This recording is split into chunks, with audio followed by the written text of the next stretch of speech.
Sharjah Kozhikode air India express വിമാനത്തിൽ നിന്ന് യാത്രക്കാരെ തിരിച്ചിറക്കി. പുലർച്ചെ 3:30 ടേക്ക് ഓഫിന് തൊട്ടുമുൻപ് സാങ്കേതിക തകരാറ് കണ്ടെത്തിയെന്നാണ് വിശദീകരണം. 170-ലേറെ യാത്രക്കാരാണ് ഷാർജ വിമാനത്താവളത്തിൽ കുടുങ്ങിക്കിടക്കുന്നത്. ഷിനോജ് ഷംസുദ്ദീൻ വിവരങ്ങൾ നൽകാൻ ചേരുന്നുണ്ട്. ഷിനോജ്, എന്താണ് ഈ ഒരു പ്രതിസന്ധിക്ക് ഇപ്പോൾ കാരണമായത്? ഫരിഷ, ഇന്ന് പുലർച്ചെ 2:30-ക്കാണ് സത്യത്തിൽ ഈ വിമാനം പുറപ്പെടേണ്ടിയിരുന്നത്. പക്ഷേ വിമാനം വൈകും എന്ന് 1 മണിക്കൂർ വൈകുമെന്ന് യാത്രക്കാർക്ക് നേരത്തെ മുന്നറിയിപ്പ് നൽകിയിരുന്നു.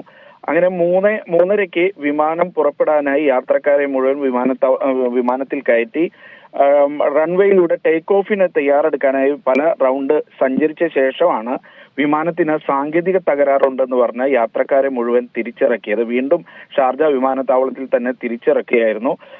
ഏതാണ്ട് 45 മിനിറ്റോളം യാത്രക്കാർക്ക് വിമാനത്താവളത്തിൽ തന്നെ ഇരിക്കേണ്ടിയും വന്നിരുന്നു.